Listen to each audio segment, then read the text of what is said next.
Peter said he would die for Jesus. But hours later, he couldn't even admit he knew him. Imagine this. You're at a table with your closest friends, and your leader, someone you deeply admire and love, is telling you that his time is almost up. This was the scene at the Last Supper. The mood was heavy. Jesus knew what was coming, and he was preparing his friends. In the middle of this intense moment, Peter, always the bold one, makes a huge declaration. He looks at Jesus and says, "Lord, I am ready to go with you to prison and to death." He meant it with every fiber of his being. He loved Jesus. He couldn't imagine a world without him, and he certainly couldn't imagine abandoning him. Jesus looks at Peter, not with anger, but with a kind of sad wisdom, and says something that must have been shocking to hear. "I tell you, Peter, before the rooster crows today, you will deny 3 times that you know me." Peter probably couldn't even process that. Him deny Jesus? Impossible. Just a few hours later, everything changed. In the Garden of Gethsemane, soldiers came and arrested Jesus. For a second, Peter's bravery flared up. He drew a sword to defend his master, but Jesus stopped him.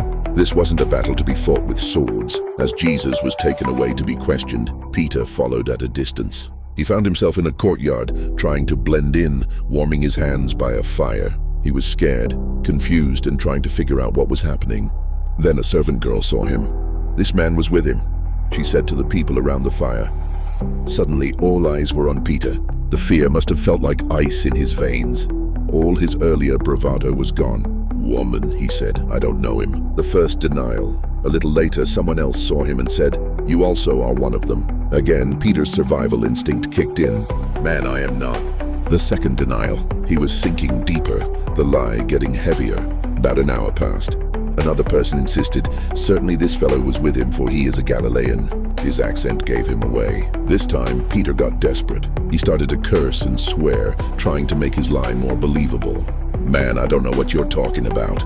The third denial, and just as the words left his mouth, a rooster crowed. In that exact moment, the Lord, being led away by the guards, turned and looked straight at Peter.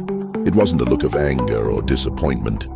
It was a look of love, of knowing, of that sad prophecy coming true. And that look broke Peter's heart. He remembered what Jesus had said. He stumbled out of the courtyard and just wept bitterly. It wasn't just sadness. It was the gut-wrenching pain of realizing he had failed the person he loved most in the moment he needed him most. But here's the beautiful part of the story. This wasn't the end for Peter. It was a painful but necessary breaking point. His pride was shattered, but it made way for a deeper, more humble faith. This failure didn't define him.